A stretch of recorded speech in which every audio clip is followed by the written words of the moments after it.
Hello everyone, मेरे channel. तो आज हम लेकर के आए हैं एनसीईआरटी क्लास 8 का social study and political science को, जिसमें आज का चैप्टर है 6 और इस चैप्टर का टॉपिक है हमारी आपराधिक न्याय प्रणाली। तो आज इस चैप्टर में हम लोग देखेंगे आपराधिक न्याय प्रणाली क्या है और उसको सुधार करने का क्या तरीके, उसको कैसे सुधार किया जा सकता है प्रणाली में, और आपराधिक न्याय प्रणाली का उद्देश्य क्या है, और उसके आपराधिक न्याय प्रणाली के घटक, उसके प्रमुख जो मुद्दे हैं उसको हम लोग इस चैप्टर से समझेंगे। तो देखते हैं कि हमारा आपराधिक न्याय प्रणाली है क्या। तो आपराधिक न्याय प्रणाली से तात्पर्य यह है कि आपराधिक न्याय प्रणाली उन एजेंसियों से इसका तात्पर्य है जो देश में कानून व्यवस्था बनाए रखता है। तो आपराधिक न्याय प्रणाली से तात्पर्य उन एजेंसियों से है जो देश में कानून व्यवस्था बनाए रखने के उद्देश्य से आपराधिक शक्तियों को कठोर कार्रवाई करती है। आपराधिक न्याय प्रणाली अनिवार्य रूप से सामाजिक नियंत्रण का एक साधन है, और यह आपराधिक न्याय प्रणाली जो है इन अपराधों को रोकने के लिए, आपराधिक न्याय प्रणाली जैसे अपराधों को रोकने के लिए अपराधियों को पकड़ने और दंडित करने का कार्य करती है। यद्यपि सामाजिक नियंत्रण के अन्य रूपों को बनाए रखता है, जैसे कि परिवार हो गया, स्कूल और चर्च, परंतु ये नैतिक दुर्व्यवहार से निदान हेतु सक्षम बनाते हैं। केवल आपराधिक न्याय प्रणाली में अपराध को नियंत्रित करने और अपराधियों को दंडित करने की शक्ति है। तो हम देखते हैं कि आपराधिक न्याय प्रणाली का उद्देश्य क्या होगा। तो आपराधिक न्याय प्रणाली का उद्देश्य है समाज में कानून और व्यवस्था बनाए रखना, अपराधियों को दंडित करना, भविष्य में अपराधी को अपराध करने से रोकना आपराधिक न्याय प्रणाली का उद्देश्य होता है। तो इस चैप्टर्स में से हम लोग समझते हैं आपराधिक न्याय प्रणाली क्या है। तो जब हम किसी भी अपराध को करते हुए देखते हैं, किसी को भी हम अपराध करते हुए देखते हैं, तो पुलिस को खबर करते हैं। क्या करते हैं हम लोग? पुलिस को खबर करते हैं, पुलिस को इन्फॉर्मेशन देते हैं। वास्तविक जीवन या फिल्मों में आपने देखा होगा कि पुलिस अफसर रिपोर्ट दर्ज करते हैं। पुलिस का काम है अपराधियों का रिपोर्ट दर्ज करना, अपराधियों का गिरफ्तार करना। अपराधियों को गिरफ्तार करने से पुलिस की जो भूमिका होती है उसके आधार पर कई बार ऐसा लगता है मानो पुलिस ही तय करती है कि कोई अपराधी है या नहीं, लेकिन ऐसा होता नहीं है। पुलिस तय नहीं करती है कि कोई अपराधी है या नहीं। जब किसी व्यक्ति को गिरफ्तार किया जाता है तो अदालत ही तय करती है कि कोई अभी आरोपी वाकई में दोषी है या फिर नहीं है। तो संविधान के अनुसार अगर किसी भी व्यक्ति पर कोई आरोप लगाया जाता है तो उसे निष्पक्ष सुनवाई का अधिकार होता है। संविधान में दिया गया है कि किसी भी व्यक्ति पर अगर आरोप लगा है तो उसको उस पर निष्पक्ष उसका सुनवाई हो, उसका यह अधिकार संविधान में दिया गया है। तो क्या आप जानते हैं कि निष्पक्ष सुनवाई का मौका हासिल करने का क्या मतलब होता है? क्या आपने FIR के बारे में सुना है? क्या आप जानते हैं कि सरकारी वकील कौन होता है? तो इस अध्याय में हम चोरी की एक काल्पनिक घटना के जरिए ये समझने की चेष्टा करेंगे, समझने की कोशिश करेंगे कि न्याय पाने की प्रक्रिया किस तरह चलती है और आपराधिक न्याय व्यवस्था में अलग अलग लोगों की क्या भूमिका होती है। आपराधिक न्याय व्यवस्था जो है एक ही लोगों द्वारा इस प्रकार इसका व्यवस्था नहीं है। कोई एक ही आदमी इसका न्याय नहीं दिला सकता है।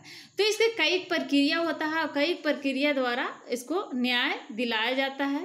तो इसको ध्यान रखें कि ज़्यादातर मामले उसी प्रक्रिया से गुजरते हैं जिसका हमने अपने काल्पनिक उदाहरण में जिक्र किया है। तो इसके फलस्वरूप इन प्रक्रियाओं को समझना और आपराधिक न्याय व्यवस्था में अलग अलग लोगों की भूमिकाओं को समझना महत्वपूर्ण होता है। अगर कभी ऐसा मौका आता है तो यह जानकारी आपके लिए उपयोगी साबित हो सकती है। तो देखते हैं ये जो काल्पनिक घटना है उसको, इस घटना को पहले देख लेते हैं काल्पनिक घटना में क्या दिया हुआ है।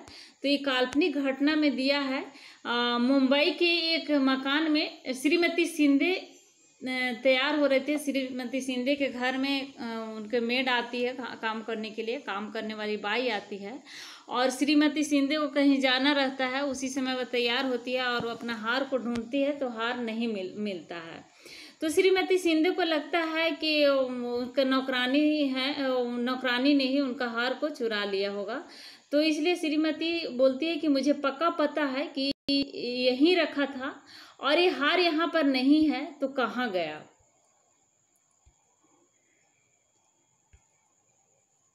तो शांति नाम की उनके घर में काम करने वाली जो बाई है, नौकरानी है, शांति नाम है उसका। शांति के आप अब तुम मालकिन द्वारा, श्रीमती शिंदे के द्वारा आरोप लगाया जाता है शांति के ऊपर। और श्रीमती शिंदे बोलती है कि अब तुम चोरी करने लगी हो, और वो भी सोने का हार। अपना बक्सा लाओ, मैं अभी तलाशी लूँगी। श्रीमती शिंदे बोलती है कि मैं तुम्हारी बक्सा को तलाशी लूँगी और हमने पुलिस को बुला लिया है, अगर तुमने हार लिया है तो अभी लौटा दो। फिर शांति बोलती है कि नहीं मैडम, मैंने चोरी नहीं की है। और इसके बावजूद भी पुलिस आ जाती है। श्रीमती शिंदे को लगता है कि शांति के अलावा तो और कोई घर में आया नहीं है, तो शांति ने ही मेरे हार को चुरा लिया होगा। तो मैं FIR लिखाने आया हूँ, मेरे घर में चोरी हुई है, घर की नौकरानी शांति ने मेरी पत्नी का हार चुरा लिया है। श्रीमती शिंदे के द्वारा FIR दर्ज करवाया जाता है पुलिस स्टेशन में जा कर के। और उसके बाद पुलिस इंस्पेक्टर शिंदे साहब सब इंस्पेक्टर राव के साथ घर आ जाते हैं। पुलिस घर आ जाती है शिंदे के घर। और अब पुलिस पूछताछ करती है शांति से, और पुलिस के द्वारा यह बयान बोला जाता है कि चोरी के बारे में श्री शिंदे और उनकी पत्नी के बयान दर्ज करूंगा।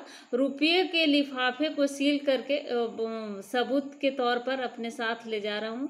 और ये जो रुपया मिलता है वो शांति के ताबूत से मिलता है, और उसको पुलिस जब्त कर लेती है, पुलिश ले लेती है उस रुपये को, क्योंकि श्रीमती शिंदे को लगता है कि उसने हार बेच करके ये रुपया अपने संदूक में, अपने ताबूत में रखी है, बेच करके उसका हार को बेच करके।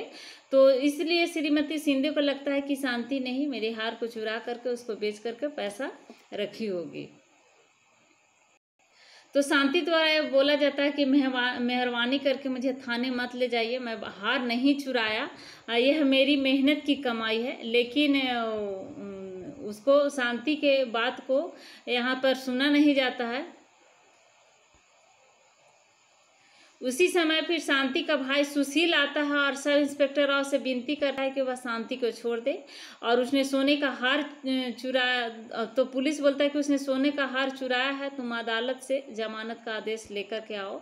पुलिस द्वारा बोला जाता है कि अगर अदालत से जमानत का आदेश लेकर के आओगे तभी हम शांति के छोड़ेंगे, क्योंकि उस पर चोरी का आरोप लगा हुआ है। तो शांति का भाई द्वारा बोला जाता है कि मैं वकील का फीस कहाँ से लाऊंगा और उसके लिए कौन जमानती बनेगा। आपने हमारी सारी कमाई तो सील कर के अपने पास रख ली है।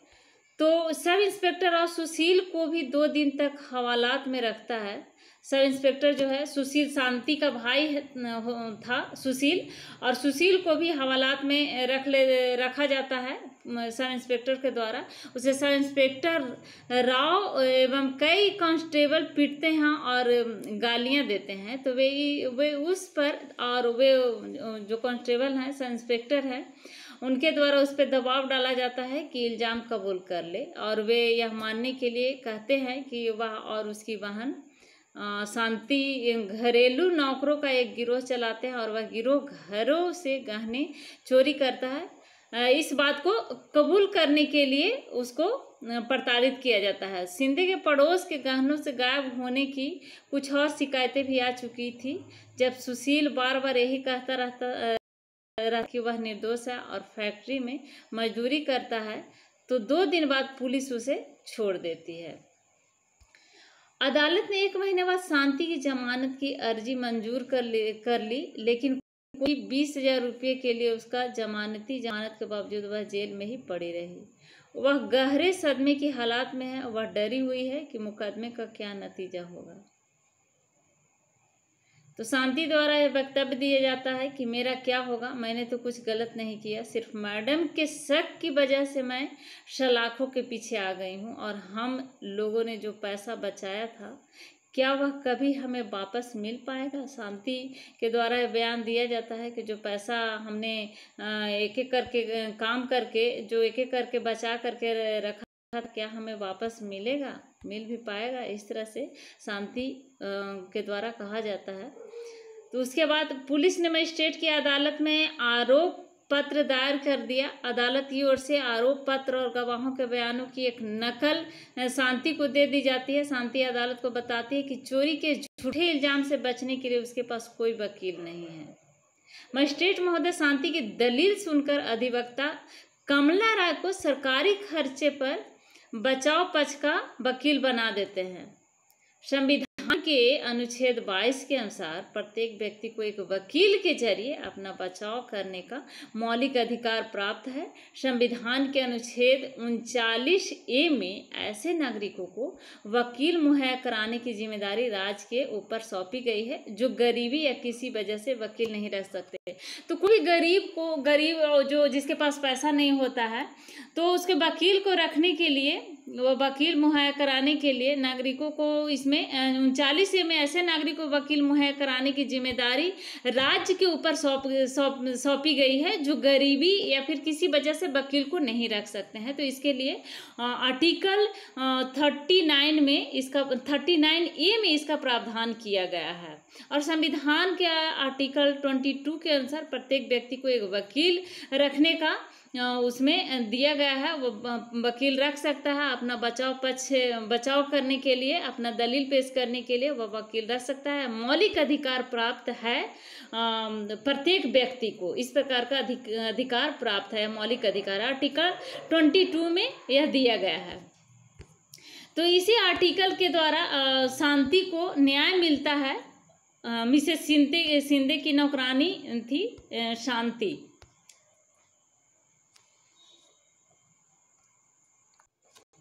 तो शांति के पक्ष रखने के लिए अधिवक्ता कमला राय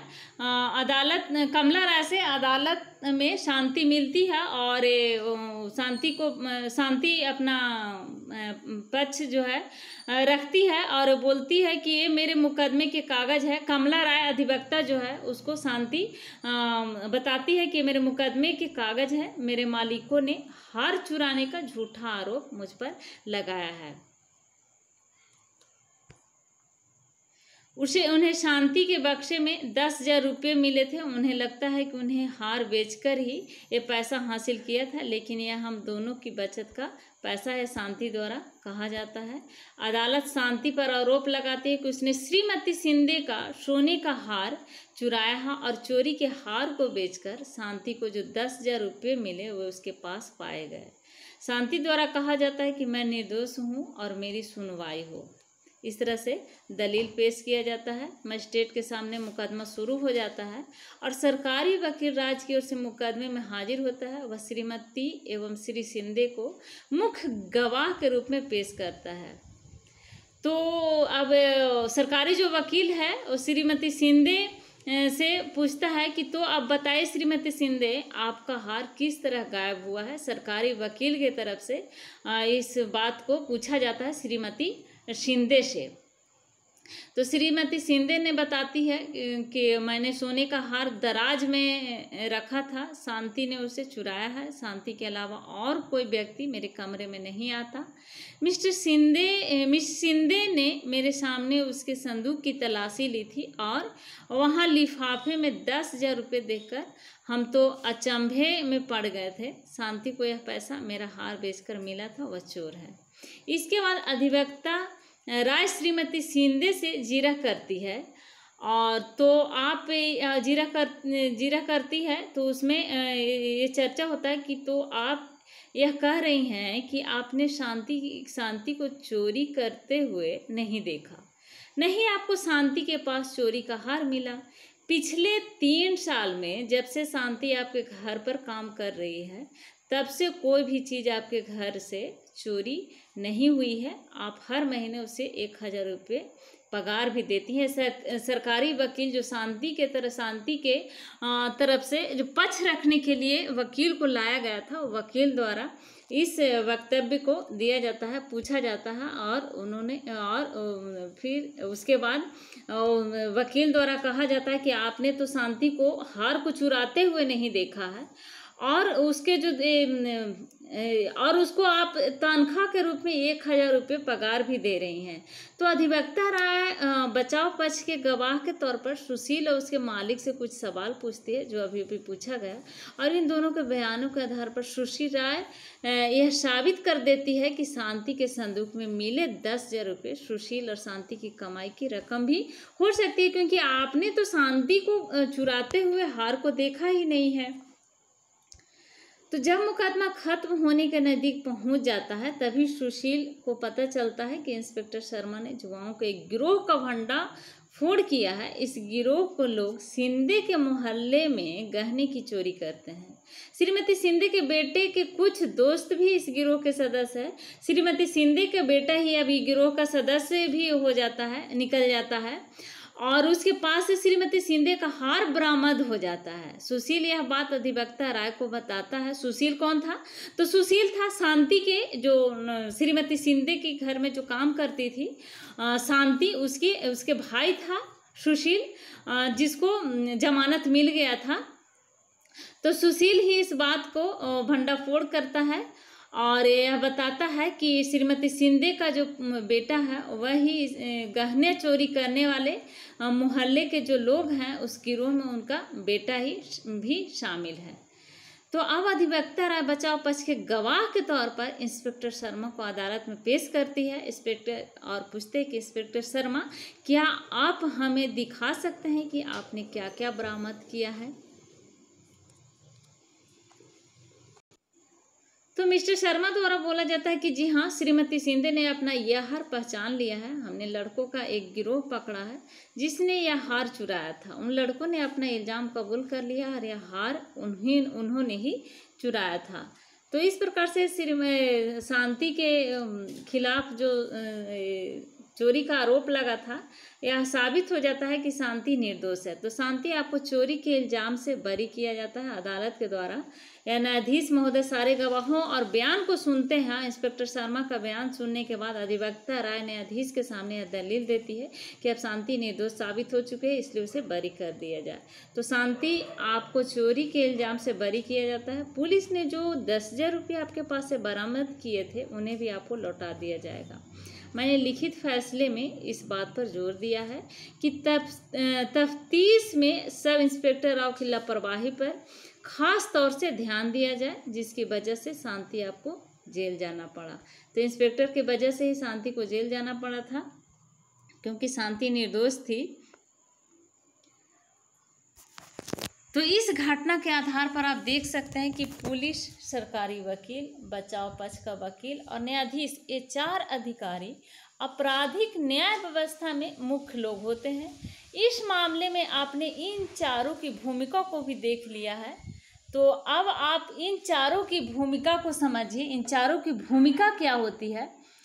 तो सबसे पहले देखते हैं कि पुलिस व्यवस्था क्या है। तो पुलिस आपराधिक न्याय व्यवस्था की एक अग्रिम पंक्ति है, जिसमें न्याय प्रशासन में महत्वपूर्ण भूमिका निभाती है। पुलिस न्याय प्रशासन में सबसे महत्वपूर्ण भूमिका निभाती है पुलिस। तो इस प्रकार की जो आपराधिक न्याय प्रणाली है, तो अगर कोई अपराध नहीं करता है और उस पर झूठा इल्ज़ाम लगाया जाता है, तो इसके लिए हमारे भारत में न्यायालय है, और न्यायालय में ही न्यायपालिका का काम होता है निष्पक्ष न्याय देना। तो न्यायपालिका के कानून की भूमिका और कार्यान्वयन में महत्वपूर्ण भूमिका निभाई है न्यायपालिका द्वारा। इससे पहले हमने न्यायपालिका को भी पढ़ा है पिछले वाले चैप्टर में। और अदालत का सबसे महत्वपूर्ण कर्तव्य होता है मानव अधिकारों की रक्षा करना और पीड़ितों की राहत देना। जैसे शांति जो निर्दोष थी, उसको न्यायालय द्वारा निर्दोष साबित किया गया। तो भारत में आपराधिक न्यायिक पालिका प्रणाली व्यक्ति के अधिकारों की रक्षा के लिए अधिक ध्यान देती है और अदालत को पीड़ित के साथ साथ गवाह पर भी ध्यान देना चाहिए। न्यायाधीश को संवेदनशील होना चाहिए। न्यायाधीशों की जरूरत है कि वे न्याय के प्रशासनिक में अधिक सक्रिय भूमिका निभाएं। तो कई न्यायाधीश हैं जो खुद को आपराधिक न्याय की प्रगति से अयोग्य घोषित करते हैं क्योंकि वे पुराने न्याय रवैये पर चल रहे हैं और साथ ही वे कानून की सख्त व्याख्या के अनुसार न्याय में विश्वास करते हैं। आपराधिक न्यायपालिका सुधार गंभीर चिंताओं का विषय है जिसके लिए न्यायाधीश की सक्रियता के प्रभावी परिवर्तन की आवश्यकता भी है। तो इसके साथ साथ न्याय में देरी कहीं न कहीं न्यायालय पर प्रश्न चिन्ह लगाती है। जैसे शांति निर्दोष थी और इसको अगर शांति को न्याय में देर होता फिर भी उतने समय तक शांति को जेल में रहना पड़ा। तो न्यायिक प्रक्रिया जो है इसमें देर नहीं होना चाहिए। अगर देर होती है तो कहीं न कहीं न्यायालय पर प्रश्न चिन्ह लगता है और लोग व्यवस्था के इतर न्याय पाने में व्यवस्था का जो न्याय होता है व्यवस्था में जो न्याय प्रणाली है उसको पाने के प्रयास में कानून व्यवस्था में खतरा बन जाते हैं। तो इस प्रकार से कानून व्यवस्था जो है उस पर कानून व्यवस्था बना रहे इसलिए उसको किसी को भी न्याय मिलने में देर ना हो, इस पे ध्यान देना जरूरी है। तो नेक्स्ट देखते हैं कि अपराध की जांच करने में पुलिस की क्या भूमिका होती है।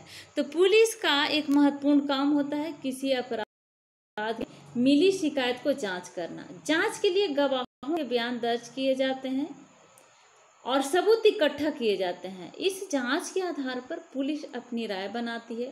अगर पुलिस को ऐसा लगता है कि सबूतों से आरोपी को दोष साबित होता दिखाई दे रहा है तो पुलिस अदालत में आरोप पत्र चार्जशीट दाखिल कर देती है। जैसा कि अध्याय की शुरुआत में ही कहा गया है कि यह तय कर देना पुलिस का काम नहीं है कि कोई व्यक्ति दोषी है या नहीं। पुलिस का ये तय करना ये काम नहीं है कि कोई व्यक्ति दोषी है या नहीं है। इसका न्यायालय द्वारा इसको कौन व्यक्ति दोषी है या नहीं है न्यायालय का काम है न्याय देना और इसका काम है न्यायाधीश का तय करना कि कोई भी व्यक्ति दोषी है या फिर निर्दोष है।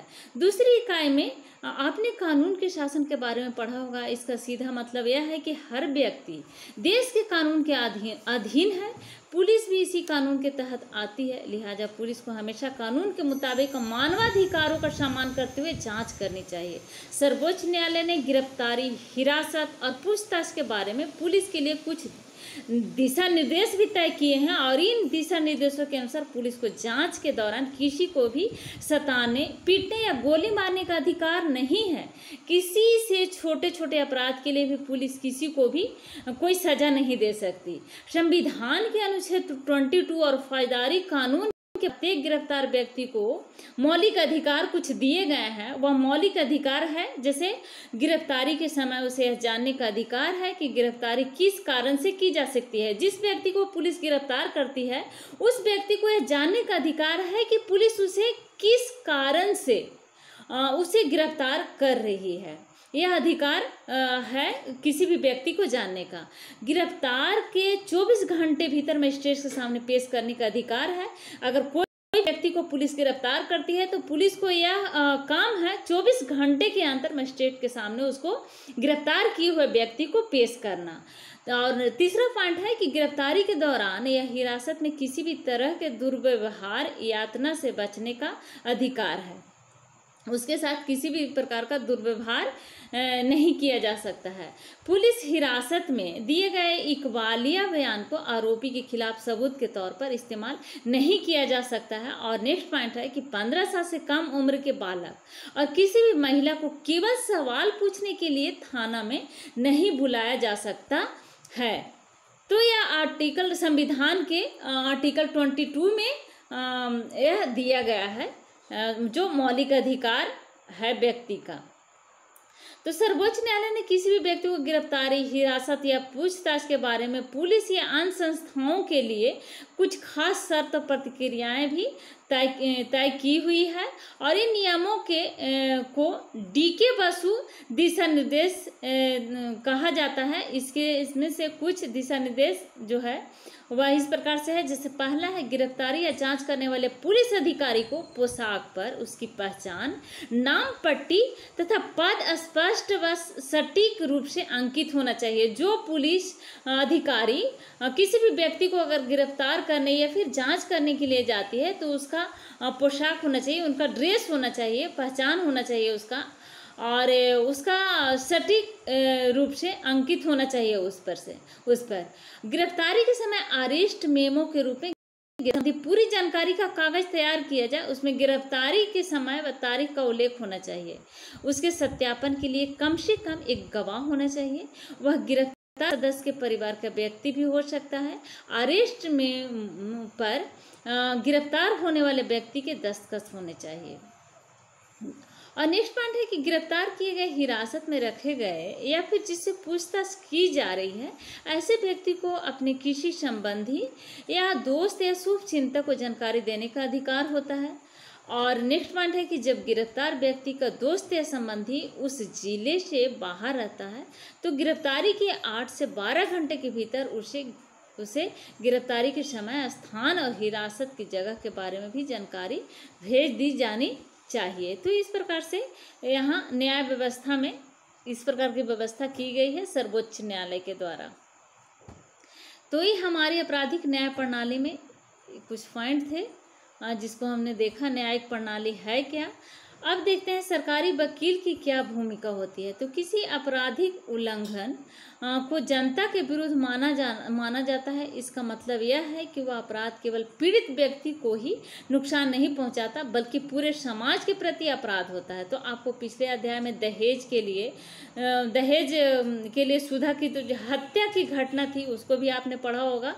और इसमें आरोपी लक्ष्मण जो था उसके परिवार के खिलाफ यह मुकदमा राज्य की ओर से दायर किया गया था। इसलिए इस मुकदमे को राज्य दिल्ली प्रशासन बनाम लक्ष्मण कुमार एवं अन्य नाम दिया गया था। तो इसी तरह शांति वाले मुकदमे में भी, जिसमें शांति पर हार चोरी का झूठा इल्जाम लगाया गया था, तो मुकदमे को भी श्रीमती शिंदे बनाम शांति हेम्ब्राम की बजाय नाम बनाम शांति हेम्ब्राम के नाम से जाना जा सकता है।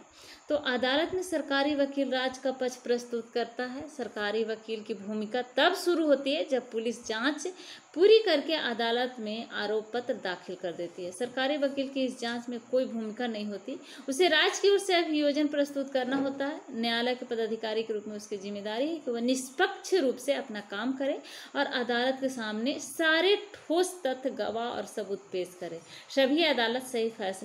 तभी अदालत जो है सही फैसला दे सकती है। जैसे शांति पर जो आरोप लगा था वह झूठा निकला, अदालत फिर शांति को बरी करती है। तो इस प्रकार से इसको निष्पक्ष न्याय कहेंगे।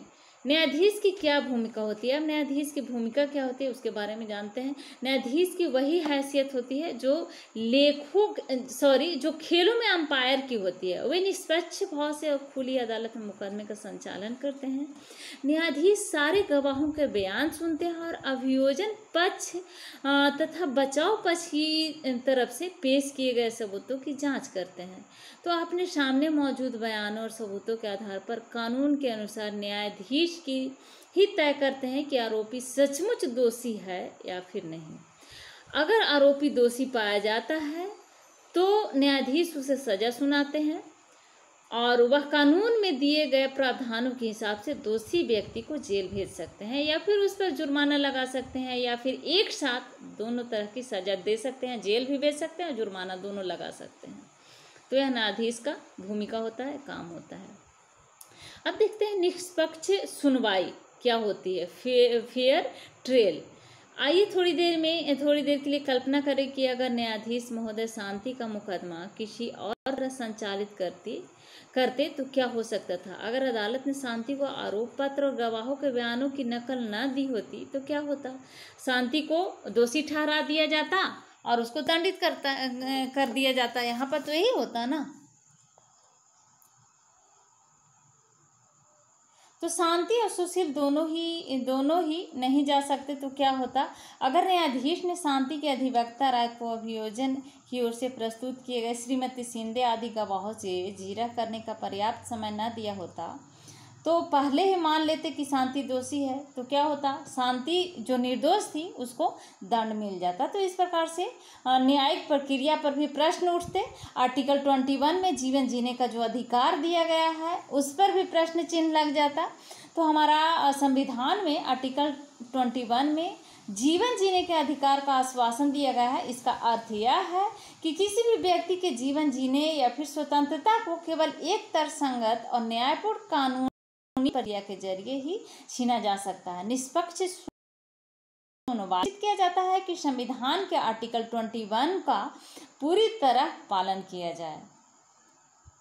तो शांति का जो सुनवाई हुआ उसमें देखा गया कि आर्टिकल 21 का में जो दिया गया है प्रत्येक नागरिक को जीवन जीने का अधिकार, उसको उस प्रकार से उस पर निष्पक्ष रूप से उसको पालन किया गया है और इसी निष्पक्षता से शांति को निर्दोष ठहराया गया। तो पहली बात तो है कि शांति को आरोप पत्र और सभी साक्ष्यों की एक एक प्रति दी गई थी जो अभियोजन पक्ष ने उसके खिलाफ अदालत में पेश करते थे। शांति पर चोरी का आरोप लगाया था जो कानूनन एक अपराध है। यह मुकदमा जनता के सामने खुली अदालत में चलाया गया। शांति का भाई सुशील अदालत की कार्रवाइयों में मौजूद था। मुकदमा आरोपी का उपस्थिति में चलाया गया। शांति का एक वकील ने बचाव किया। शांति के अधिवक्ता राय को अभियोजन पक्ष की ओर से पेश किए गए सारे गवाहों से जिरह करने का मौका दिया गया। अधिवक्ता राय को शांति की ओर से गवाह पेश करने का अधिकार दिया गया। हालांकि पुलिस ने शांति के खिलाफ चोरी का मामला दर्ज किया था, लेकिन न्यायाधीश ने उसे निर्दोष मानते हुए मुकदमा चलाया। अब अभियोजन पक्ष को निर्णायक रूप से सिद्ध करना था कि शांति दोषी है या फिर नहीं। तो इस मुकदमे से अभियोजन पक्ष ऐसा नहीं कर पाया। महत्वपूर्ण बात यह है कि न्यायाधीश ने अदालत के सामने पेश किए गए साक्ष्यों के आधार पर ही मुकदमे का फैसला सुनाया। न्यायाधीश ने शांति की कमजोर स्थिति के आधार पर बिना सोचे समझे यह फैसला नहीं ले लिया कि वह सचमुच चोर है, क्योंकि शांति का स्थिति बहुत ही दयनीय थी, कमजोर थी। न तो उसके पास पैसा था और न ही कोई गवाह देने के लिए उसके सामने था। तो न्यायाधीश ने यहाँ पर शांति के कमज़ोर स्थिति का आधार नहीं बनाया। उन्होंने बिना सोचे समझे यह फैसला नहीं लिया। अगर इस प्रकार से ले लिए होते तो शांति को दोषी ठहरा दिया गया होता। तो इसकी बजाय न्यायाधीश का आचरण लगातार निष्पक्ष रहा और चूंकि साक्ष्यों से यह सिद्ध हो गया था कि शांति के बजाय कुछ युवकों ने चोरी की थी, इसलिए उसने शांति को आज़ाद कर दिया। शांति को इसलिए न्याय मिला क्योंकि उसे निष्पक्ष सुनवाई का मौका दिया गया था। तो इसी को बोलते हैं निष्पक्ष न्याय। तो इस अध्याय में हमने जिन लोगों का जिक्र किया है, संविधान और कानून दोनों का यह कहा गया है कि उन लोगों को अपनी जिम्मेदारी सही ढंग से निभानी चाहिए। इसका मतलब यह है कि प्रत्येक नागरिक, चाहे वह विभिन्न वर्ग, किसी भी जाति का भी हो, किसी भी वर्ग का, किसी भी धर्म का हो, वैचारिक मान्यताओं का हो, उन्हें निष्पक्ष सुनवाई का अधिकार दिया जाए। कानून का शासन कहता है कि कानून के सामने हर कोई बराबर है, कानून से ऊपर कोई भी नहीं है, चाहे वह आम नागरिक हो या फिर राष्ट्रपति। कानून से बड़ा कोई नहीं है, कानून के नज़र में सब बराबर है। तो अगर प्रत्येक नागरिक को संविधान के माध्यम से निष्पक्ष सुनवाई का अधिकार न दिया जाए तो इस सिद्धांत का कोई खास मतलब ही नहीं रह जाएगा। तो इसलिए सभी नागरिक का यह अधिकार है कि उसको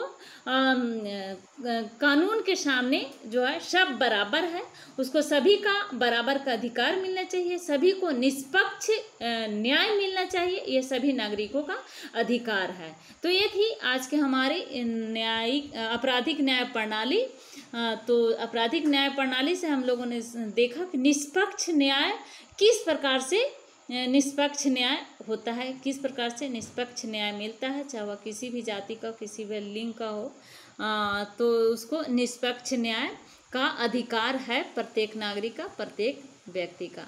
तो अगर अभी तक आपने सब्सक्राइब नहीं किया है तो प्लीज़ सब्सक्राइब करें, लाइक करें एंड शेयर करें। और इसके अलावा इस चैप्टर में हम लोगों ने देखा कि पुलिस व्यवस्था में जो समस्याएं हैं, जैसे भारत सरकार राष्ट्रीय पुलिस आयोग की आधुनिक समय की मांग को दरकिनार कर रही है तथा औपनिवेशिक कानून में कोई भी बदलाव करने को तैयार नहीं है। पुलिस की जवाबदेही इस तथ्य से सर्वाधिक प्रभावित होती है। तो पुलिस कई एजेंसियों तथा अधिदेशों से नियंत्रित होती है तथा अप्रत्यक्ष रूप से राजनीतिक महत्वाकांक्षा के भी शिकार होते हैं। इसके साथ साथ नैतिकता की कमी तथा कम वेतन जैसी समस्याएं पुलिस में भ्रष्टाचार को जन्म देती है, जो आपराधिक न्याय प्रणाली के इस स्तंभ को कमजोर करती है। Thank you.